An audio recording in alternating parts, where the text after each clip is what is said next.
Hello, dear ones. Welcome, welcome, welcome.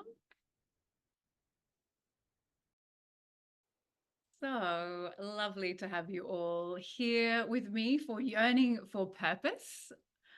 If you feel to, I would love for you to jump into the chat box and share where you are, anything else you would like me to know.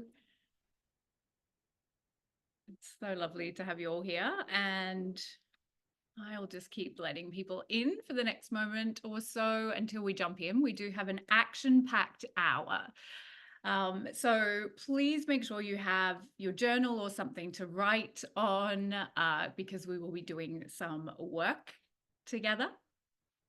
And thank you for being here. Thank you for giving me some of your time. And I know it's precious, and I will be doing it justice, I hope. That is certainly my intention. Let me have a look here. Hello, Jody and Ballarat. It's been nice and cold for you. Wisconsin, USA, Zurich. Hello, hello. Cape Town, South Africa. Amazing. Making sure that you are going to be comfortable, that ideally you're not going to be disturbed. If you can have your camera on, that is a beautiful gift to everyone here of your presence, your contribution energetically. It's something that I really value. I'm a low tech teacher, so there won't be slides. I just like to see you, and I like to just talk and share. And we will be going through a series of practices. Hello, beautiful Neela in the UK, Josie in New Jersey, Osnat on the Sunshine Coast, Anna in Melbourne. So good to see you, Anna. It's been a while, my darling. Lots of lovely familiar faces and some new ones too. So that is very joyful. Evelina in Portugal, Jade in Harvey Bay. So good to have you all here, dear ones. And for those I know very well, thank you for being here. For those of you I'm just getting the privilege of getting to know, thank you so much for showing up and trusting me and giving me your time. We've had over nearly 130 people register for this. And I know not everyone can turn up live, but for those who are here live, you are going to be in the running for a free session with me. And I will be choosing that by random number generator. And when I send out the recording tomorrow, I'll announce the recipient of that. So thank you for showing up live and giving me your time here. But whether you're watching this from the replay or you're here live, please know that the potency of the energy is no different. We live in a quantum reality, so that time and space is an illusion. But we are going to have a lot of fun. So journal or paper and pen to write on, some water or tea or whatever works for you. And we will jump into it. So this is the first time I have offered this Yearning for Purpose training. And it really, like all of my great ideas, I think landed in my consciousness while I was in the shower. And for me, it's really offering a way for us to understand why we are here in this life beyond what we do. And why that matters so much to me is because I have the great privilege as the principal of the Institute for Intuitive Intelligence of serving some phenomenal, mostly women. So far, I've trained one man, one very special man. So I can say, confidently, I have trained a lot of incredible women who are yearning to be of service to the world in a really big way. And what I see happens again and again is an obsession with their what or their how. This obsessive idea that if you find the right modality or you find the right way of showing up in doing stuff in the world, whether that be a service-based business or whether that is an industry that you find the job of your dreams or the person of your dreams or the role of mother or whatever it is for you, if you find that one thing, you're going to figure out why you're here on this planet. But I also know from my own lived experience, and I'll be sharing my own stories as well as the observations of these many amazing women, is that it makes very little difference, no matter how successful we are in our what, if we are not connected to our purpose. And our purpose has nothing to do with what we do. Our purpose is not a job description. So I want to take the pressure off us right now because there is no one modality. You might be like multi talented and probably a slashy, if I know any of you, which I do, which means that I'm a this and I'm a this and I'm a this and I'm a this, right? So if I say, why are you here in this life? You might say, I'm a Reiki practitioner and I do this kind of work and I'm also working with this. And I'm like, all of that is temporary. All of that is going to change. It's going to change because change is eternal, right? We're all old enough here and beautiful enough to know our interests will change. And if we believe that our purpose is in what we do, what happens if we're suddenly no longer interested in that thing that we thought was it? That could be the job, it could be the modality, it could be the man, it could be even the mothering role, right?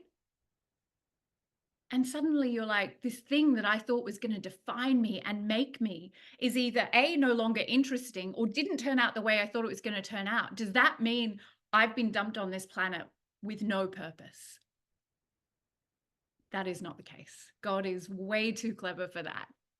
And, I'm making no apology for the word God. Those of you who know me know that, but just to put it right out there, right up front, substitute for whatever word works for you. I don't care how you define it, but there is an infinite intelligence that is always guiding our lives. The mistake we make is in thinking that the guidance is in the right job, the right person, the right home, the right place, right? It's irrelevant. God literally does not care what you do. God does not care what you do. There is no more noble a profession or a way of showing up in this life. Whatever you do, as long as you are in it, that is all that matters with your whole heart and soul. So how do we figure out a purpose then, Ricky? What is this all about?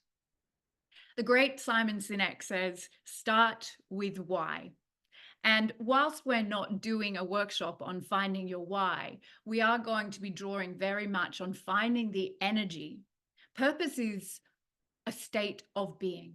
It is an embodied way of life that is not temporary, that is not fleeting, that will not change, even if the babies leave home or the marriage dissolves or you get fired from the dream job or the thing that you most wanted turned out to not actually be what you want anymore.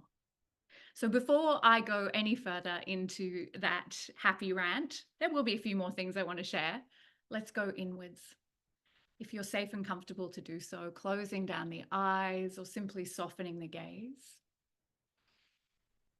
And as you do that, begin to notice your beautiful body right now, exactly as she is, without any judgment. Just honoring the time of day. Maybe you're waking up, maybe you're winding down. Just noticing what is true for you right now. Giving permission to yourself to just be in your body, in your seat, exactly as you are right now.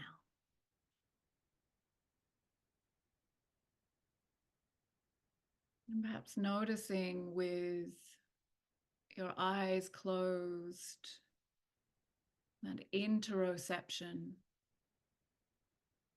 You can breathe a little more fully, a little more consciously.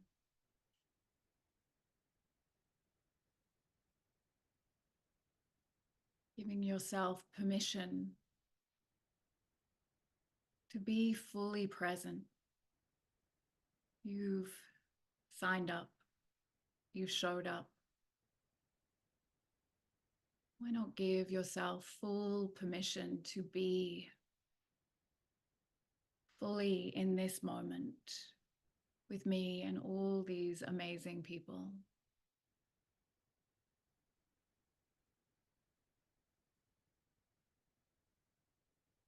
Let's breathe together now.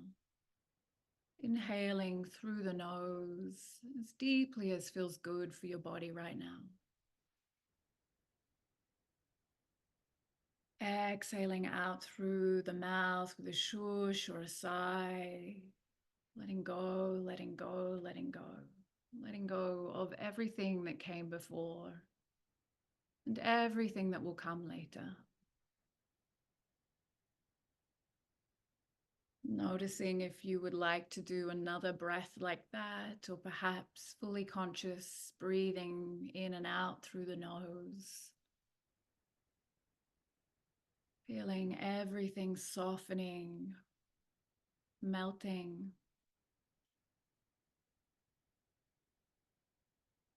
As you arrive into this ever-present now.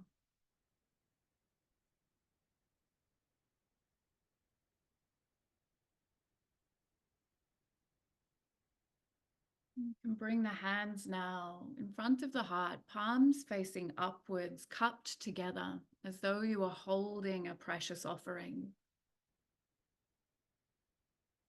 Receptivity mudra.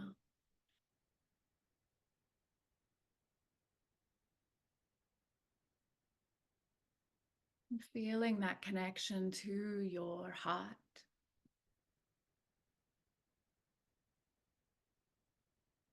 Noticing, feeling, sensing your personal intention for being here right now. Perhaps it's a word, a feeling. Perhaps you know why you're here, or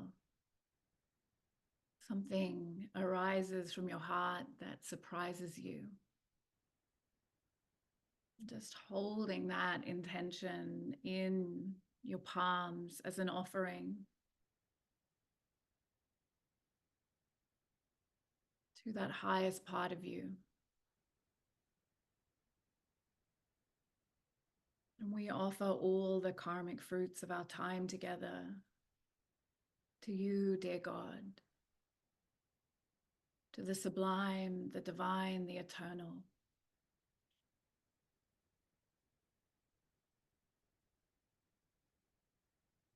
And wait for a response to your offer of your intention, perhaps a tingling in the palms, a change in temperature in the body, a certainty in the mind.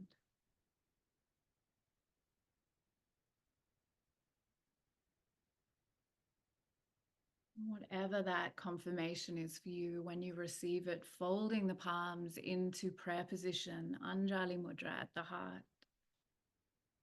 Perhaps resting the thumbs lightly against the sternum, deepening that sense of connection to your cosmic heart.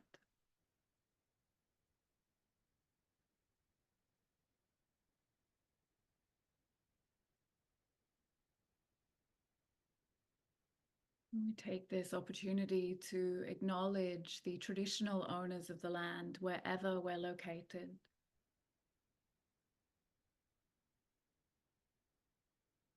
For me, that is the Wurundjeri people of the Kulin Nation.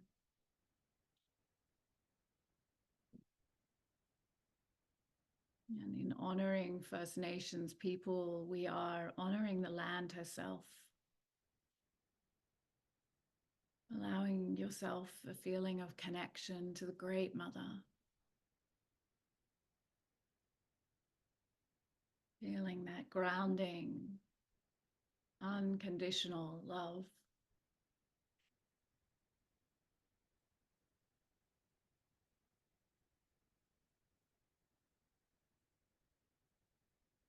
We dedicate our practice now and always to the liberation of all sentient beings everywhere.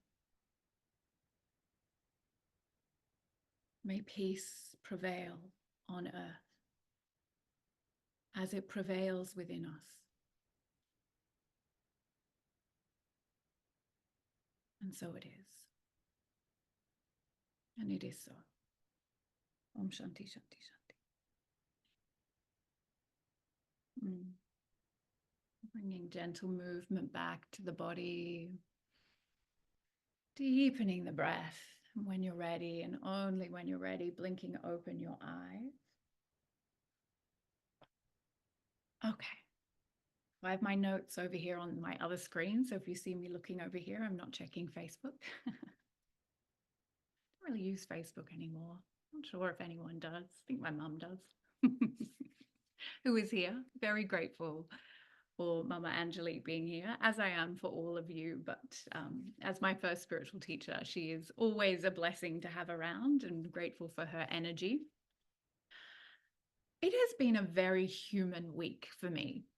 And it's been a week where I have had to really sit back into my sense of purpose beyond outcome, right? So there is a really big thing happening. And I don't want to sound like I'm being coy, just don't want to bore you with the details, but it's been very human, very banks and money and all of that kind of related. And it has been a tough week for me to stay grounded in that sense of purpose. Now, I know my purpose. I'm not going to tell you right now. I mean, if you know me, you probably know what it is. And it is different to my why. If you've hung around me before, you'll also know my why. My why is to, I teach people to know that they're God. And I do that by training their intuition, which is the language of God. And my purpose is very connected to that. But my purpose, like yours, is one word. And my intention for you by the end of our time together is that you will have a sense of that word. That might still be emergent for you. It might take a few more days or weeks or months to fully land, but I will be giving you everything I can to anchor you into that.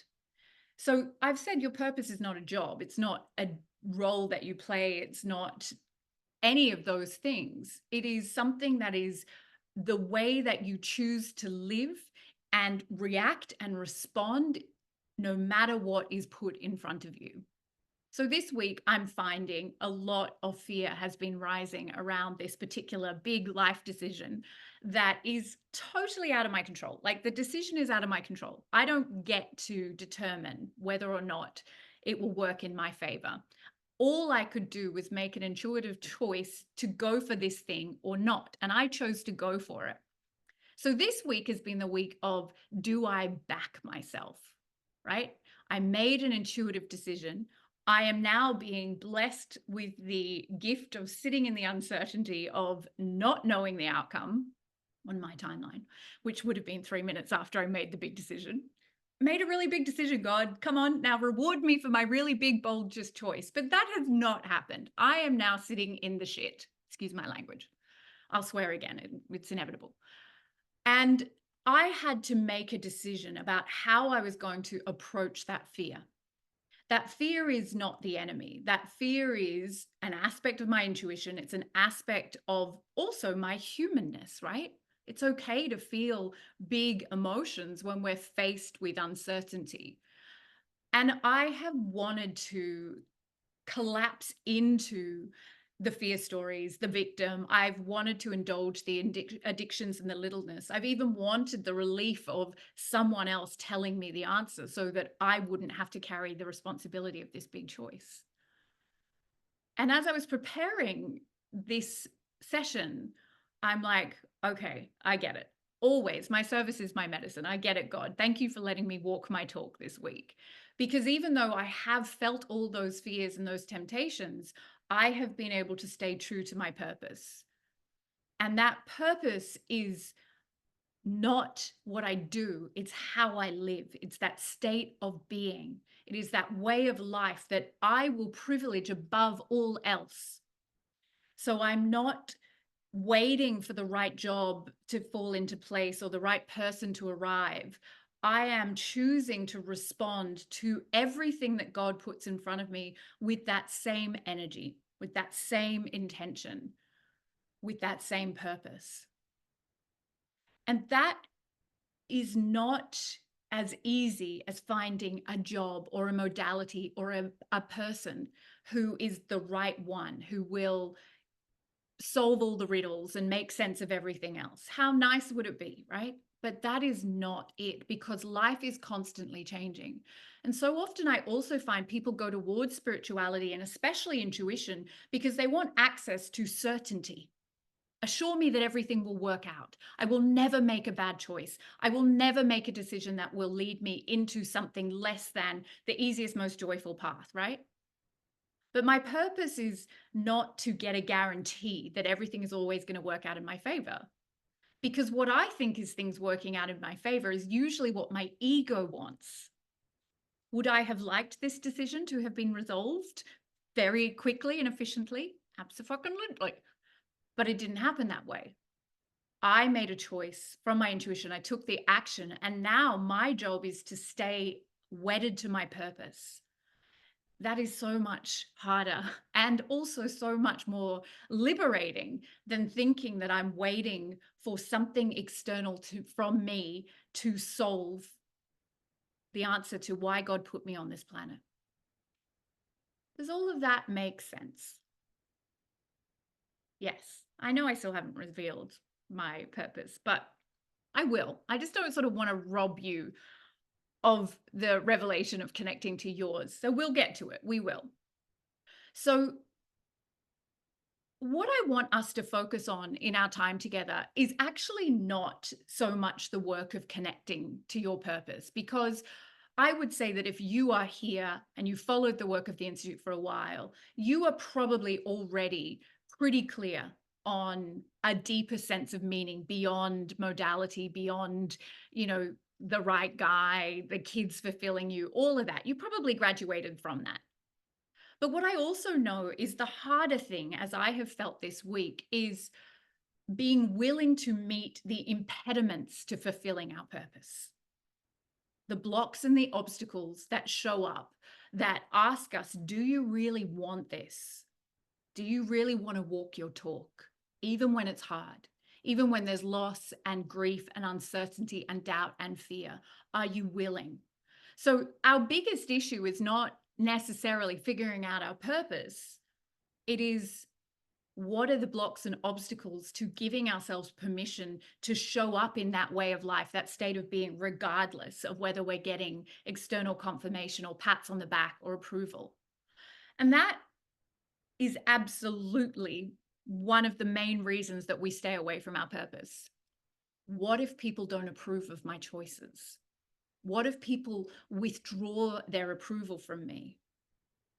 What if people don't agree or like or comfort me in my decisions? What if I have to do something that pisses off every member of my family because that is where I'm being led by that sense of higher authority? And that's where we will stumble. Yes, I really want this. Yes, God, I'm showing up. But then, my husband's a bit uncomfortable with it, or I'm not going to get that approval from my boss, or someone's going to say something mean about me on the internet, or whatever it is. And we will withdraw from living a fully on fire, purpose-led life to keep everyone else around us comfortable. Being on fire with purpose can make people very uncomfortable, especially if they are living in their fears, their doubts, their shadows, and letting that be the way they make their choices. Being on fire with purpose is a creative act, and it can agitate and trigger, I'm trying not to swear, a lot of people. Like, what's another word for that? I can't think of another word for that. It's the F word. You're going to piss people off, right? Because you are unapologetic in going towards that higher truth. You aren't going to provide the comfort for them to stay in their littleness. You're going to be a mirror that they don't want to look into. And if we are not wedded into that purpose, we will retreat. We will hide. We will distract. We will fantasize. We will wish our lives away. We will say we're going to do it, and then we will procrastinate. Purpose is action, right? When I say purpose is a way of life, I mean that purpose is embodied as action. It is not an idea. If no one in your life knows what your purpose is, then you are not actually living it. You are living in a fantasy, comforting yourself with the idea, and not actually stepping into that work.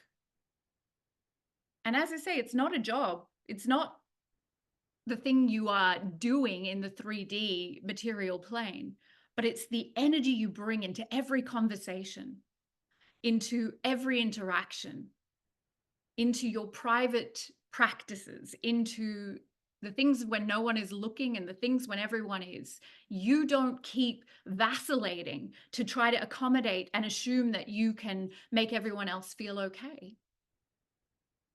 When we sit back from our purpose because of fear of rejection, abandonment, disapproval, not being appreciated, love being withdrawn, then we are belittling our own energy. And then that is the gift. That's what we give others. We be less of who we are.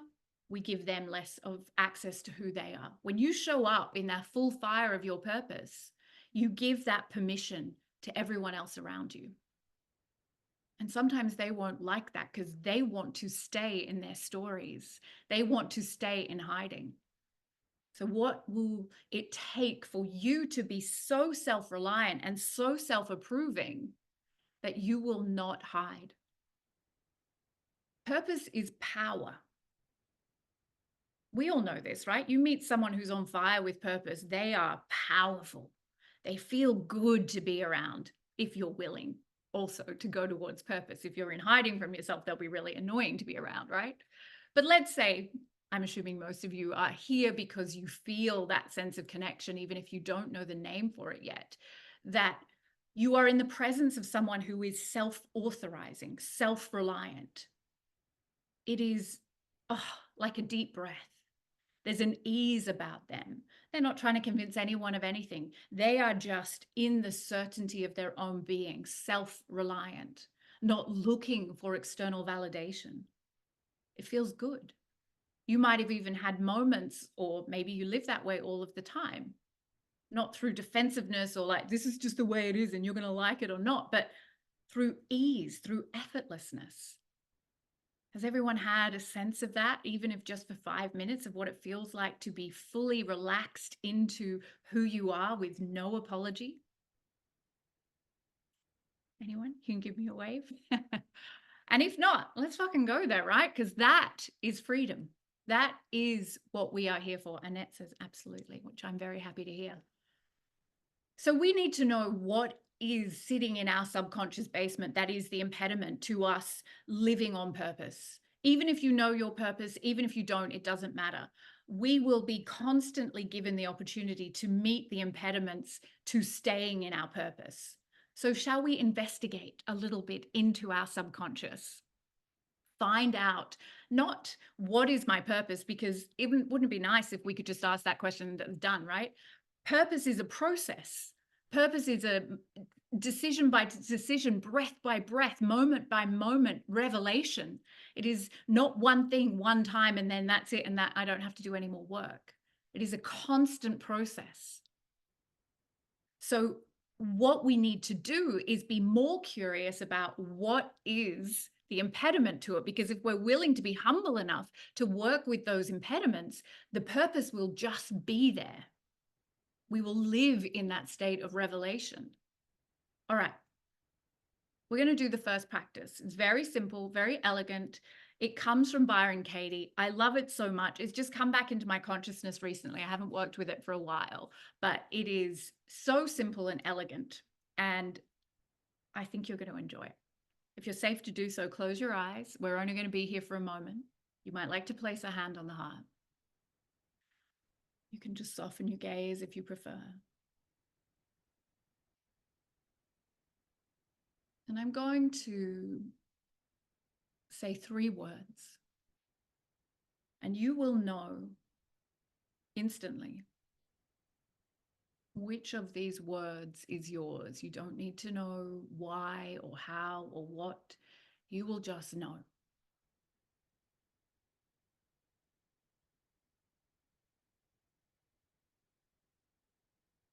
Love, appreciation, approval. Inhale, exhale, open your eyes. All right, you can share in the chat with me, which is your word. Don't need to know why, don't need to question it, whatever grabbed you first. Mine, by the way, is approval. All right, approval, approval, love, approval, appreciation, love, approval. Awesome. Sounds like we all got one. Amazing. So, what we learn from this process is what is hiding in our shadows, in our subconscious basement. They all sound like really great words, right? Except we have a deficit relationship with whichever word has grabbed our attention.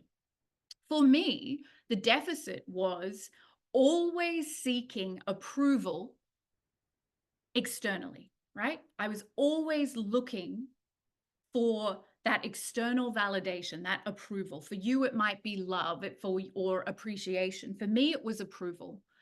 And subconsciously, wouldn't it be nice if all of this was conscious to us? But it's not. Subconsciously, I was walking around seeking that approval. But there's a darker aspect to this, because even when I got it, because I believed that I was not approvable of, I would reject it. My beloved could be standing in front of me saying, "You are the most amazing partner. You make my life so rich and complete." I'm like, and what's the subtext? Or I'd pick a fight, or I'd behave in a way that meant that person would have to say, "Look, I don't really approve of how you're behaving right now." I'm like, "Yes, I told you, you don't approve of me." And I might use different words like "you don't like me" or "love me" or "validate me" or whatever, but the meaning was the same. I felt so subconsciously disapproved of all of the time that I would create situations to confirm that belief. Why? Because it was comfortable, it was familiar. That feeling of not being approved of gave me a sense of familiarity. So I sought it. To be approved of felt strange and uncomfortable and really annoying, and irritated my sense of self at that subconscious level. And so I built a life subconsciously seeking that approval. And I want to tell you a story of how I did that in a spectacular way and how I nearly had to lose everything to learn this. So when I began the Institute, it took off like a rocket, right? We had exponential growth. We were unstoppable, and it was brilliant and astonishing. And I had followed my intuition to get there, and I was like, "Yep, you and me, God, we got this. Like, I'm following God's lead," and blah blah blah. And I would always say, if God has a different plan for me, I'll willingly go there, and blah blah blah. And it was easy to say that because it was all really working. It was amazing, and it grew so fast that it took me a while to notice that I was very close to burnout. In fact, I didn't notice until I was in the burnout. What happened first was a pandemic, which was a great learning opportunity for all of us. And then out of that pandemic was a sudden change in the uptake of my previously unstoppably successful work. People stopped showing up. And that makes sense, right? There was a lot of change in the world and a lot of uncertainty. And I don't know all the reasons why people stopped showing up from their perspective, but I know what God's plan was now. At the time, I was just very pissed off. And I went deep and dark into my shadows for a good 18 months, because I had entirely tied the success of the Institute to my self-worth or my self-approval, right?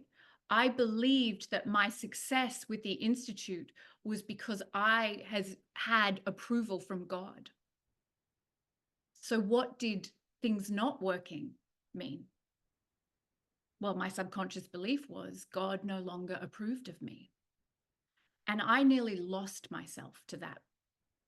I had to wrestle so hard for so long against some very dark demons, addictions, and behaviors to draw myself out of the belief that my worth was how well the Institute was doing.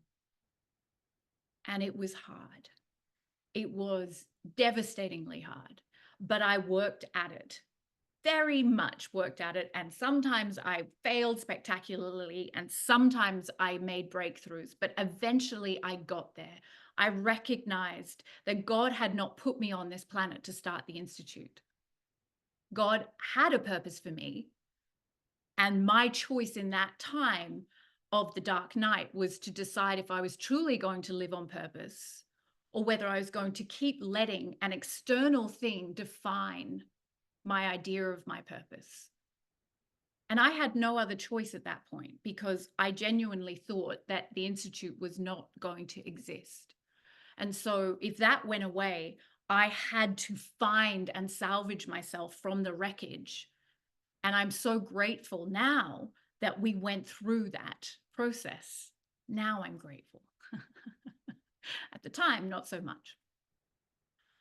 I had to find self-approval that was bigger than my external success. I had to know that I was worthy regardless of what was happening in my job, my life, how well my kids were doing at school, how well my relationship was going, how much money I had. And I had to fight for myself. My purpose is one word, as is yours. And my word is moksha. I have it tattooed on my body so I don't forget, which is what I do with all my favorite words, much to my mother's chagrin. Moksha means spiritual liberation. Liberation. Freedom. Freedom from fear. For me, spiritual liberation is freedom from fear. And I had to fight the biggest, darkest, ugliest fears that I had in order to connect to my purpose. I thought I was living on purpose. I thought I was living the freaking dream. But when I go back to that time when I was flying high and we were doing so well, I was actually not happy. I was working so hard. I was burnt out. I was anxious. I was stressed. My relationship was not great. There were so many things that were not aligned, in alignment.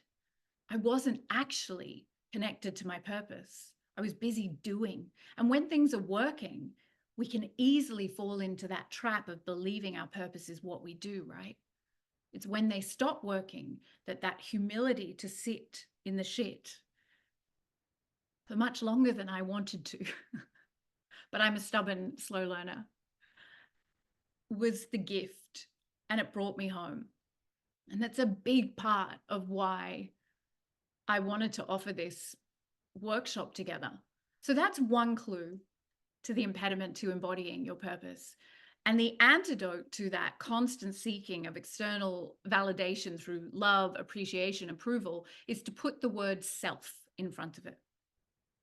You have to bring it home to that self-reliance that you can generate the self-love, the self-approval, the self-appreciation, so that even if no one outside of you ever knew your name, you would not question your worth. You would not lose your way because some asshole rejected you, or you got fired from a job, or your kids are just being a nightmare, right? Wherever we externalize our sense of purpose, we are in danger of losing it, right? And that is the first trap that we make, because our whole lives set us up to externalize our sense of worth, our sense of why we're in this life. It's the things you achieve that define you. Any of that sound familiar? So we have this antidote now. Okay, we know the poison is I am seeking approval, appreciation, or love. Every time I feel that yearning, I'm going to stick the word self in front and find a way to give that permission to myself. There's your first clue, your first step, the first impediment. The next one is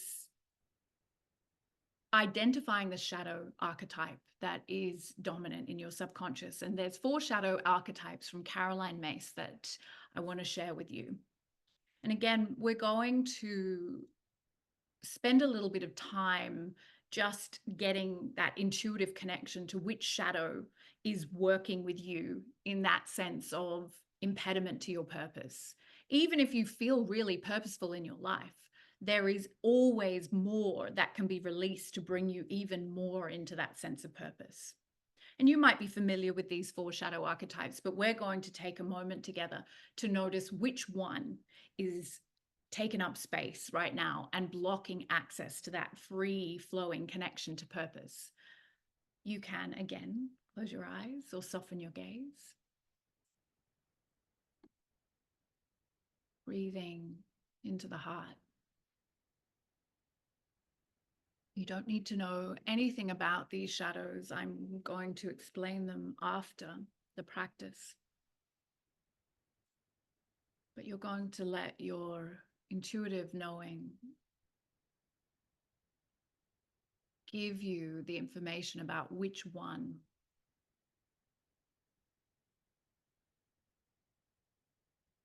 is blocking access to that free flowing access to your purpose.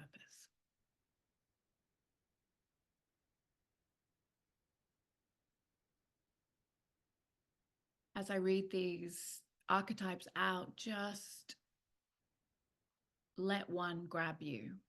You don't need to have any more than that. Victim, child, saboteur, prostitute.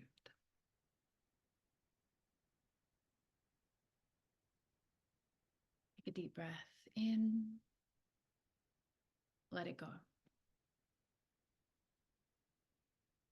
When you're ready, blink open your eyes. And you can share again in the chat box.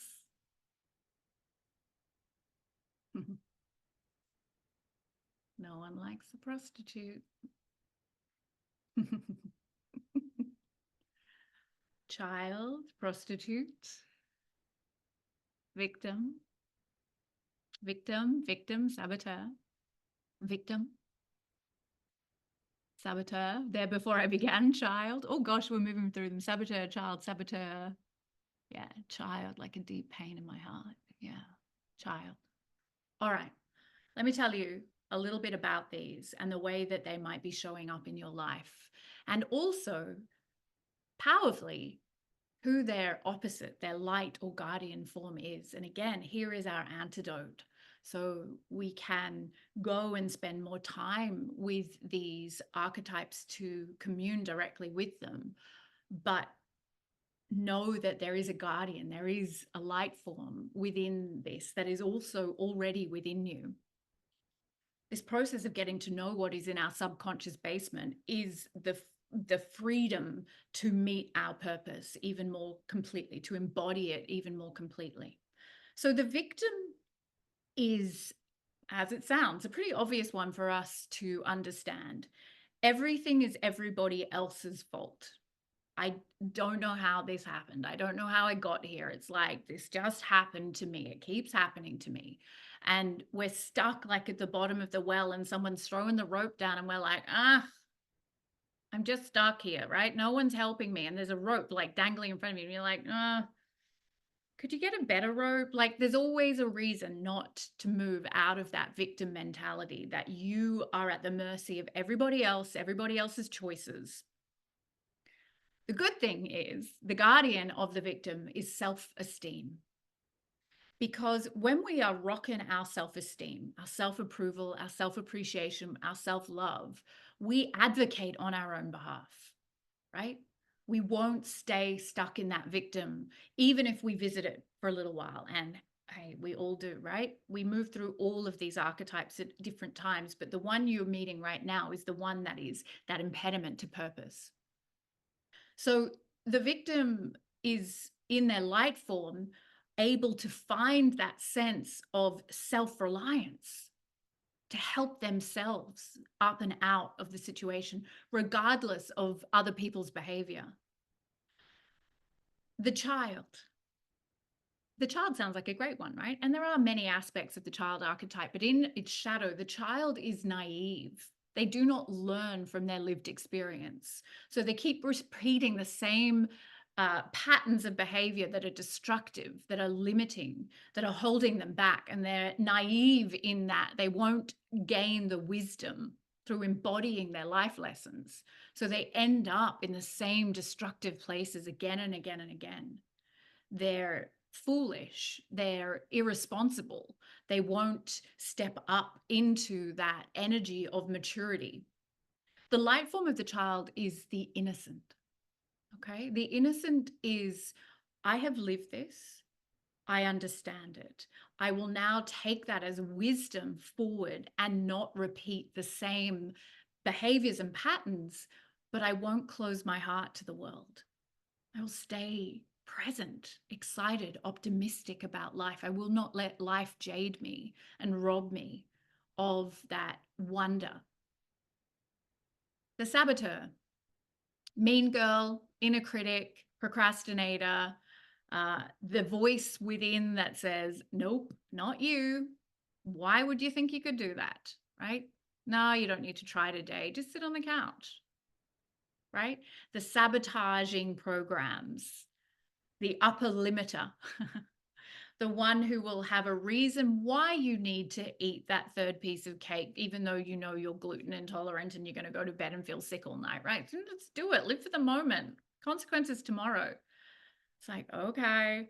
The saboteur is the one who is trying to derail you. And very often, for those of us on this path of awakening, is very sneaky and will sound reasonable and is much harder to spot than the victim or the child or the prostitute, right? They sneaky. They get in under our skin. They sound reasonable. They often sound wise. So we'll be like, no, I'm not going to make that, bold leap or do that thing I really want to do because, it's a reasonable adult thing to do this instead. And it's what my children need. And I want to, so it sounds like we could be being a really reasonable human, but very often that is masking the fear of taking that bold leap in faith towards just being the most authentic version of ourselves. The prostitute.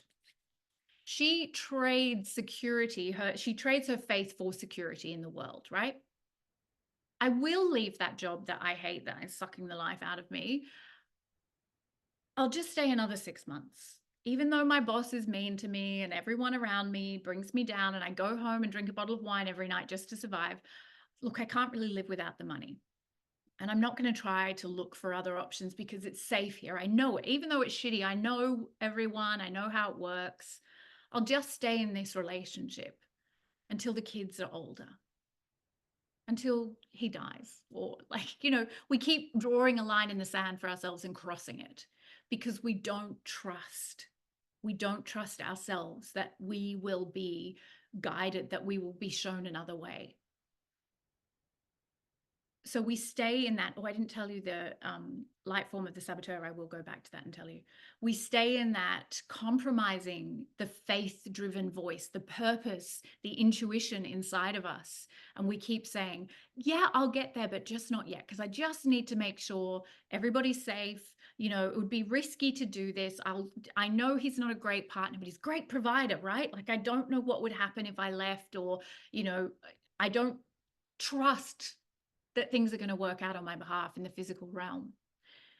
The guardian of the prostitute is faith, right? That faith that if I show up to that purpose, to that life lived in congruence with who I truly am, that the universe is going to step in and catch me. Maybe not in the way that I think will happen, but that if I am faithful to that intuitive knowing that it is time to go, I must go to the next thing that's calling me, that there will be the next thing waiting, right?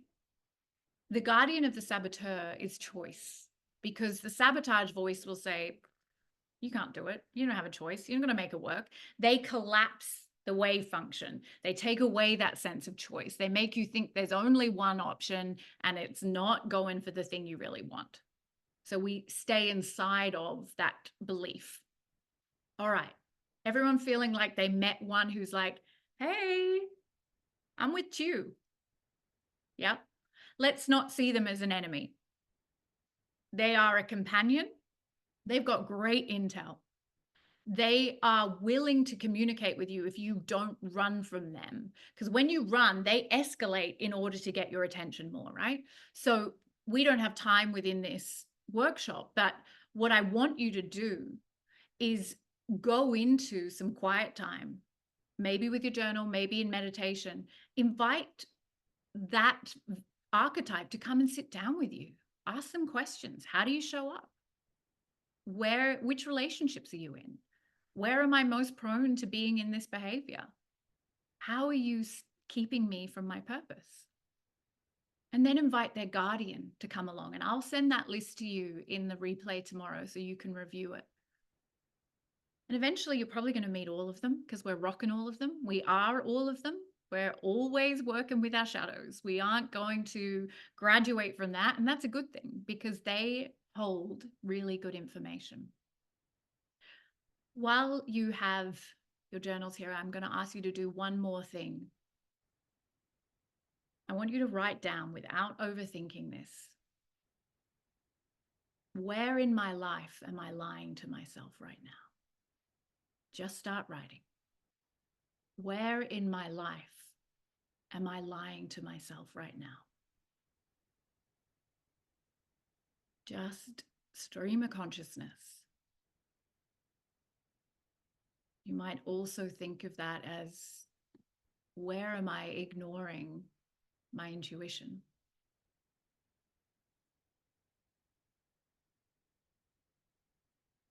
Just give yourself that time. Dump whatever is coming out. Don't need to understand it. Don't need to ask questions.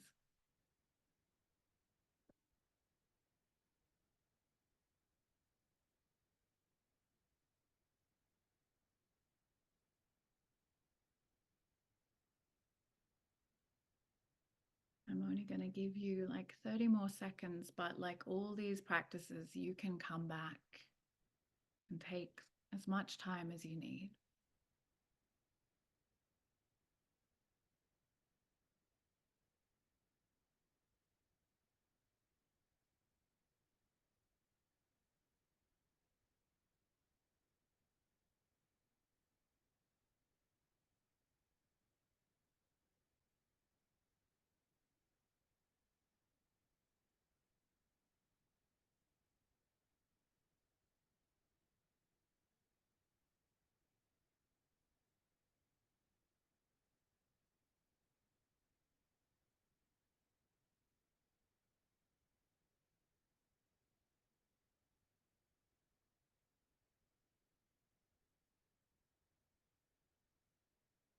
And you can continue that.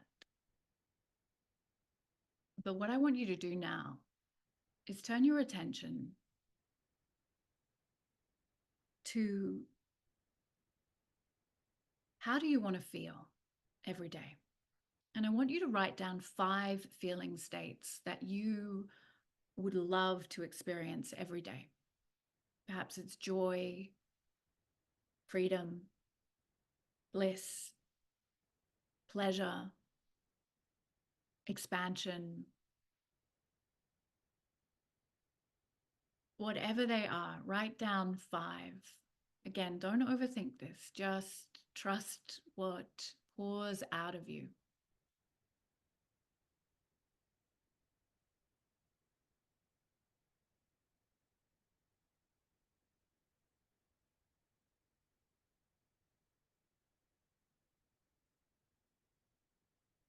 Everyone got 5 feeling states down on the page?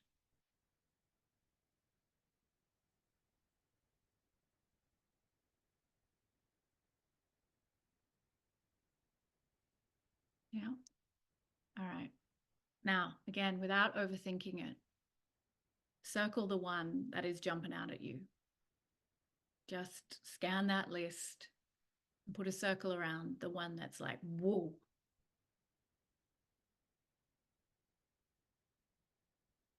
Okay.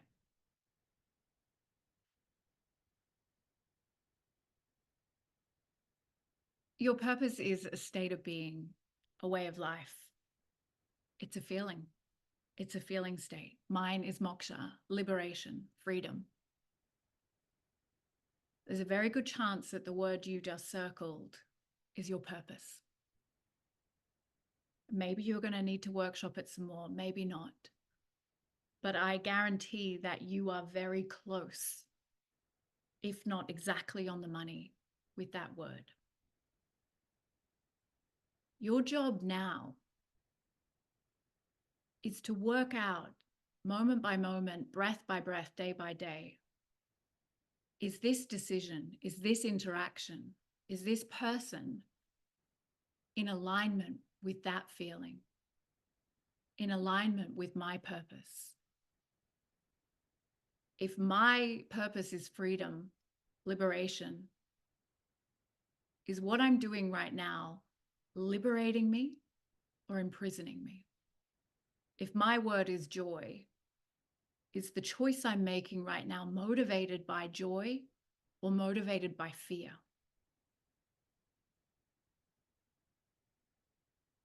The hard part is not figuring out what the purpose of our lives is.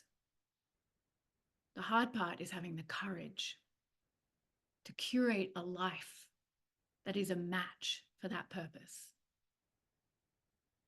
And that is where the humility comes in, right? Every damn day, I must be willing to meet my fears about living joyfully, about living from freedom. And that feeling cannot be taken away, regardless of whether you're waiting on a really big financial decision or you have a sick child or your partner just left you. That is your choice. How will I cultivate this feeling, even inside of these restrictions, even inside of the whole world feeling out of my control? I still have that choice. What actions can I take today to bring me into alignment with that purpose, that feeling? So the last thing I'm going to ask you to do, knowing that purpose is action, it's embodiment, is write down 3 things, no matter how small, that you are going to take into your day tomorrow or the rest of today or whenever you do it. 3 actions you can take. I don't care if they're micro actions or giant moving countries. 3 things that you commit to doing to bring your life into congruence with that word that you circled. 3 tiny things.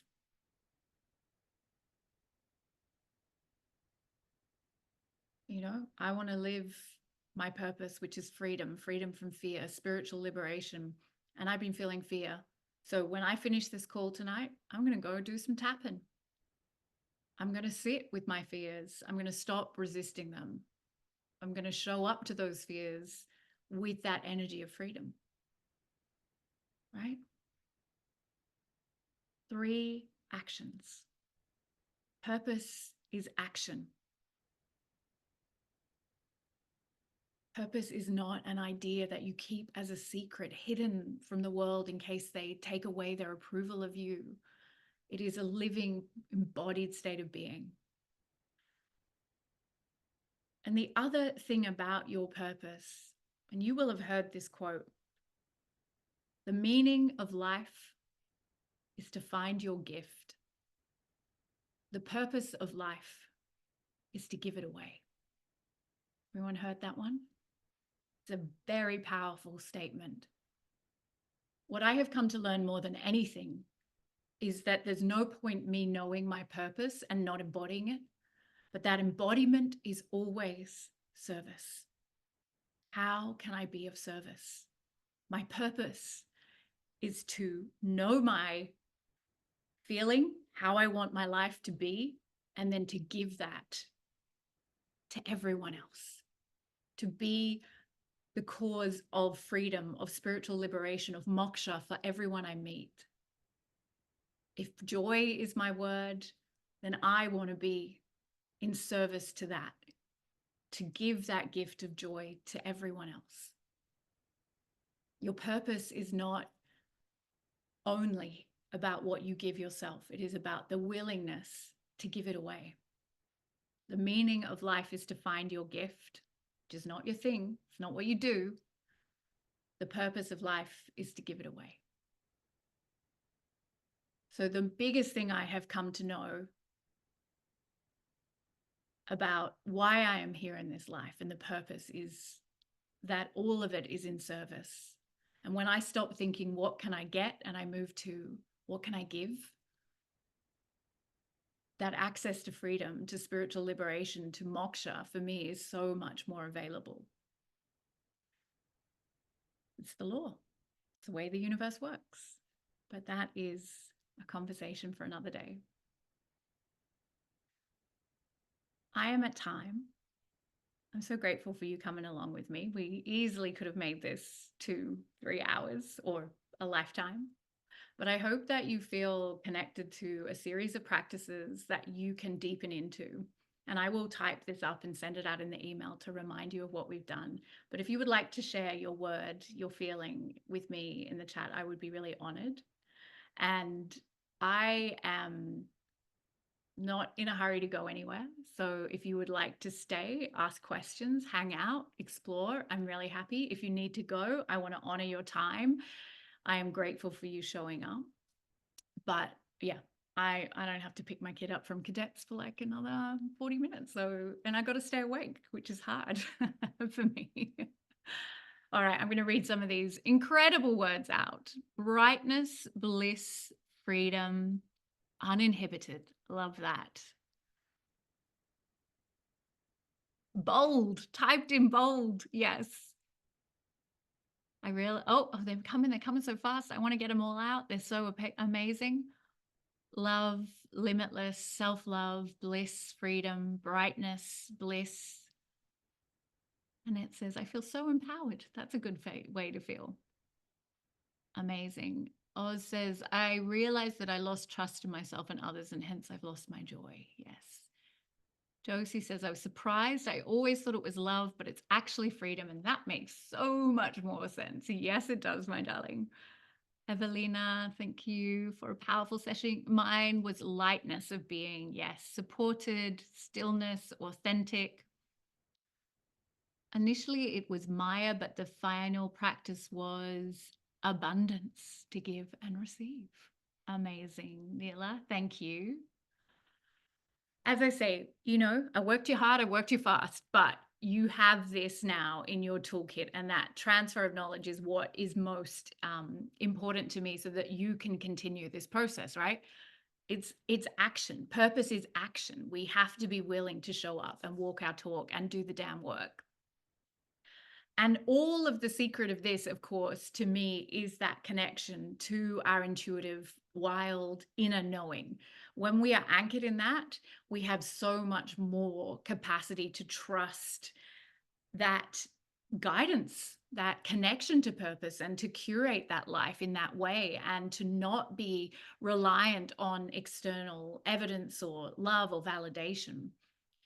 Intuition is that voice that guides us to our purpose. So, it doesn't matter what we do. Let's give ourselves permission to be let off that big ugly hook. It doesn't matter who we marry. It doesn't matter how many kids we have or how great they are or any of it or where we live or what the bank balance is. They are all going to change. All of it. Inevitably, it's all going to change. But this purpose is yours. It cannot be altered or taken away. It can be dimmed by our choices, but it cannot be lost. And I hope you feel excited to go get really intimate with your purpose and intimate with your fears and impediments. Thank you. You can turn on your mic if you've got questions or you want to talk about what you're feeling. Jordan says, thank you for your service. I've needed tonight reminder to love life and life will love you. Yes, yes, yes. Thank you, beautiful Neela, for being here with all your wisdom. Anyone want to turn on their mic and have a chat with me? You're so welcome to.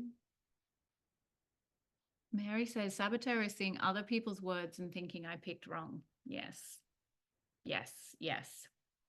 Stay in your own lane is one of my favorite things to remind myself of when I'm feeling that, like when I'm letting other people's things, like this is me, this is my lane. I'm in the moksha lane. No one's coming in this lane, you know. I'll say something. Do. Because I haven't got Smith talking to you, Ricky. Firstly, hello everyone I haven't seen for a long time and everyone new. I have sat through a lot of your sessions, you know that, Ricky, and that was really deep, really profound, and really got me to where I needed to very quickly. So I just wanted to thank you for that. So yeah, and anyone that hasn't worked with RJ, that was a proper profound intro to that. But yeah, no, that was amazing. And lots of stuff I didn't expect to come through, came through. And that Maya word was initially buff, but it was that idea of the goddess and gods coming in. We don't always know who they are. Yeah. Versus the moha, which is in Gita, about that disillusionment about it and the difference. And so when I was doing the feeling states and abundance came through, I mean, you know me, Ricky, that is just ironic and a lot to think about there. So yeah, I'm going to really sit with that. And I have an interview at 1 o'clock. So yes, all of the things. Pray for me, guys. All of our, yeah. All of our blessings. So maybe a little more Lakshmi than Saraswati for a little while. Yes, absolutely. But I just wanted to say, yeah, that was beautiful. And thank you for letting me sit in the energy. So, well, thank you for giving us your time, even though you've got this thing happening, but you know, your success is inevitable. Okay. Amazing. Thank you, beautiful Neela.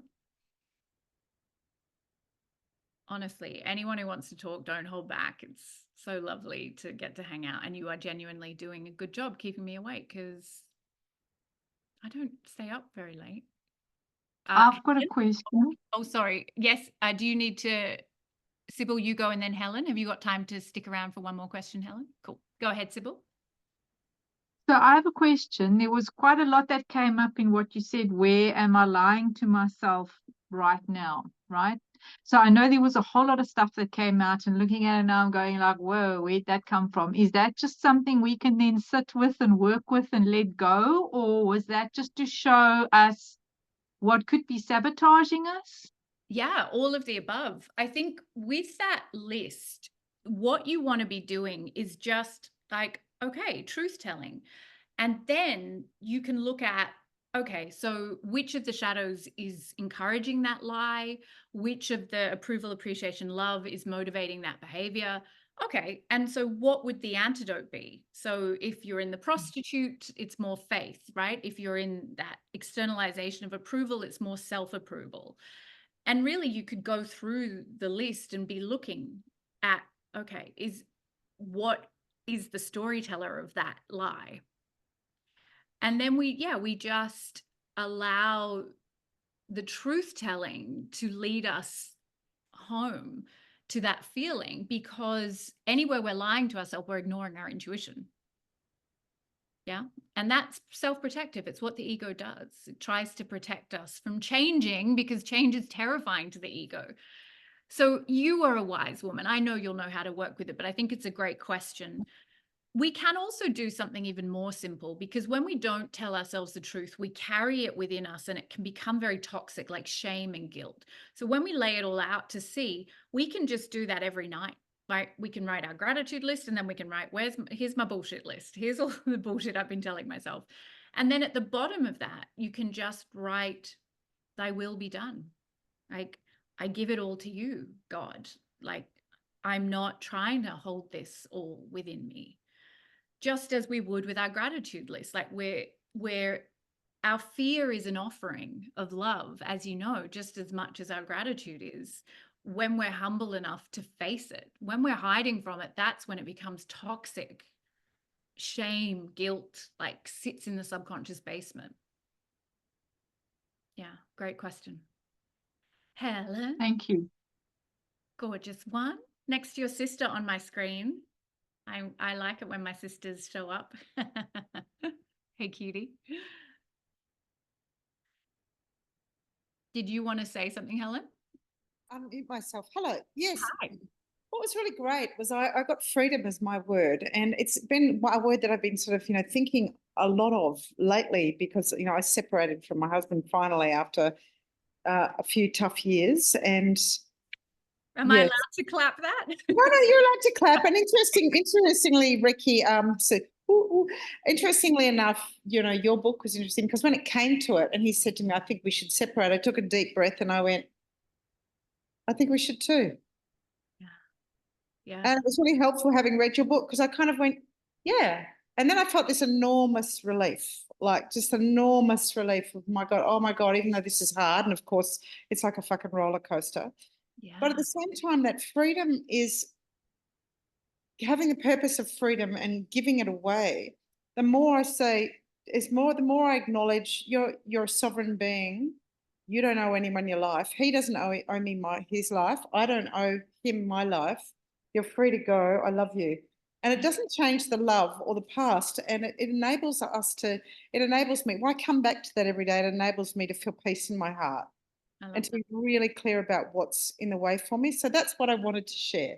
Oh, I'm so grateful, darling Helen. And I am really excited for you because I can feel the truth in all that you're offering and the freedom in it, wow, what comes now? Like it's all up for grabs. Yes, yeah, absolutely. And at the same time, like you say, sitting with the pain, sitting with the fear, sitting with the stuff that comes up, but it always comes back to that place of you're free, I'm free. Yeah. Yeah, you want that, you want that, then take it. Yeah. I'm not stopping you. Yeah. And anything other than that would be bondage, not love, right? Exactly. Yeah. Absolutely. Good work, sister. Yeah. Joma, thank you for sharing that. Gorgeous. Jules, you go ahead, Jules, and then I'm Angelique. not competing with the sister, but I'm going to speak anyway. Yeah, wow. Hel, I love you, honor you as my sister and my sister. So yeah, I love you. I've had a roller coaster of a ride too. The first thing I wrote down when you first started to talk, Ricky, was launching and rocket ship, because I'm finally doing something with my tools, finally. But the universe has given me a right kick up the WhatsApp and pushed me out of teaching and all sorts of things. And I don't have any choice now. And so I have to. And so my word ended up being uninhibited. And I'm so ready now. Like you think you are along the way, but you're not. But I just feel so much better. And I don't know whether it was you that said it with you, but it was, how dare you not put yourself out there and be your authentic self? Because everyone's fucking waiting for you. Yeah. So get on with it. Yeah. How can they find you if you don't show your authentic self? So yeah, a bit sick of the saboteur turning up, but anyway, there you go. Well, I love that you have been brought to a place where it's like, yeah, you don't have a choice now. You're going to do this, yeah? And I'm really being a curious observer. I'm just going, this is happening for me, not to me. And so I'm able to pan back and just be the curious observer. And I feel in a good space about that. So yeah, thanks. Well done, my darling. So good to see you too. Mama Angelique, did you want to share something with us? Yeah, just to say, I really love the idea that no matter how the energy is presenting itself, it's on your side. It's working for you. And the idea of now being able to go and converse with those parts that I have felt guilty or ashamed of or whatever, knowing that they've got to stick around until I get it. And I can now go and have a chat with them and learn from them directly how I can quickly move so that we're all heading in the same direction. That's exciting. Thank you. Yeah, I love that. Anything that we hide from or banish or try to, resist within ourselves will just get louder and uglier. It's like, I love that Caroline May says that we're all of these 4 shadow archetypes, right? It's just that in any given moment or situation, one or the other is going to pop its head up more, but they're all part of us. They're not actually something to evolve beyond. It's like, this is part of how your ego works, and your ego is what allows you to be in life. So, and that's really cool. let's make friends with them. Yeah.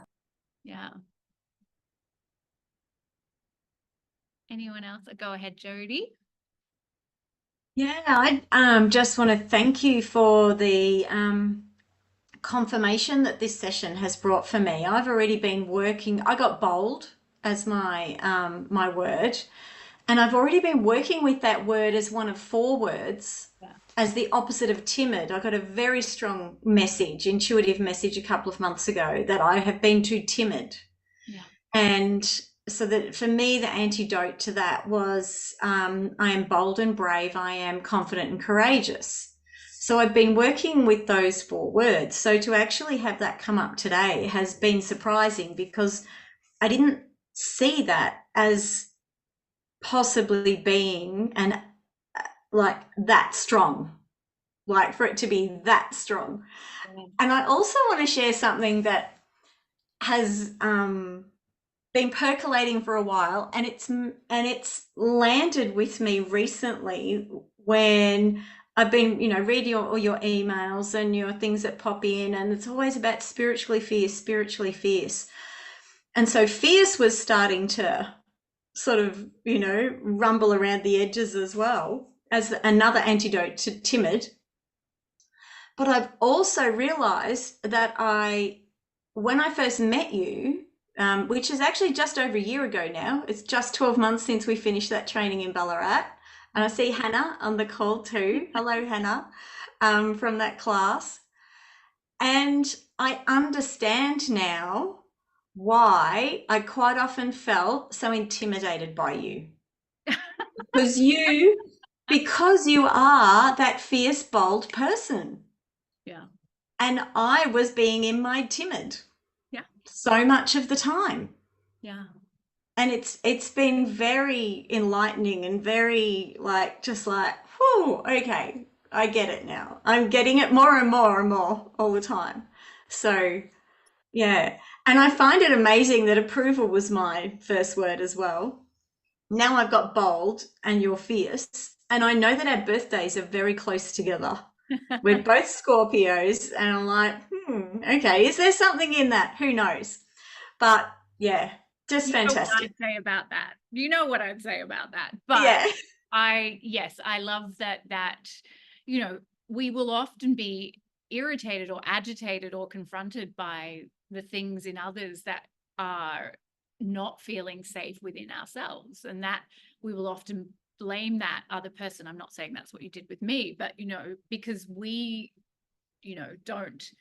I've talked Angelique through this many a time. She's like, that person's pissed off with me. I'm like, you're a great spiritual teacher. You're meant to piss people off, right? You're an agitator. It's good if you're not making people comfortable, right? And that takes that boldness. So yeah. I'm excited. Yeah, it does. And it's also just another little thing now. It's like a lot of the time I am pissed off by my partner and some of the things. And it's not actually what he says, I've realized that it's the fact that he is outspoken, which again is for me is the opposite of how I've been. I've not been outspoken in that way, and bold. There we are again. Yeah, I love that. So, yeah, I keep falling in love with complete free thinking men who are like completely non-conformists, and I just love all those qualities and admire them. And then I get really pissed off with them because like, why aren't you making me feel secure and safe? And it's like, I wanted their freedom loving and their divergent thinking and their out of the boxness, and then I'm like, but I need to feel really safe. So I love that we have that in common as well. It's like, you wanted boldness, you married it, and now it's pissing you off. Great. Yep.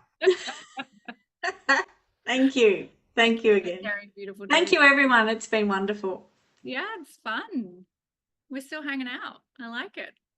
Anyone else want to share anything? It's not a requirement. Oh, hello. Jordan, how you doing? Nice to see you. Good, good. Yes, I didn't know what was happening with the camera thing, but I've got it sorted now, and just sitting here in my comfy I have my wardrobe. tracksuit pants on in the bottom Yeah, half. So, we're both in this, in our company. It's yeah, nighttime. yeah, exactly. I just wanted to, I guess, pop on because my my three things that I could take into tomorrow to start to act within more purpose and embodiment of that. I thought I would start now. And that's And turning on your camera and letting us hear you. Yay! yes, that's it. J-Mark. Yeah, because I think there's been a lot of a blocking myself of sharing myself out there, kind of hiding away, and just that my word was approval, and trust has been such a big word coming up for me before kind of tonight. I was like, I don't trust people, I don't trust myself, I don't trust this. Like, I was like, what the fuck are you on about? Like, that's so bizarre for what I'm familiar with myself. But don't know where I'm going with a lot of things, but It doesn't matter. You're here and you're letting us hear you and see yeah, you. So you've already won, right? yeah. You could do anything now. Yeah. Yes, that's it. So thank you all, everyone, for being here, and yeah, thank you. Have a good night. Well done. And I know, because if you're not like me, who is very comfortable with people looking at them and, likes to be the center of attention, it's intimidating to turn your camera on and talk with a group of people you don't know. So you nailed it. You've already ticked one thing off your list. Thank you. You're gorgeous. Good night. Good night. Anyone else want to do anything radical to fulfill their list? Dance naked? I mean, I might pause the recording. We do that. Just, All right, lovelies. If that feels complete, thank you.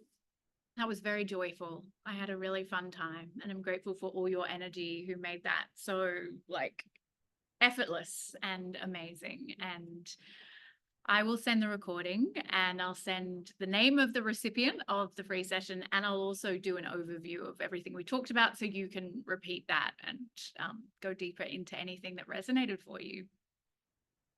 I'm feeling good. Thank you. Thank you. Thank you. Thank you, dear beloveds. So much love to you all, and I hope I will see you all very soon. Bye.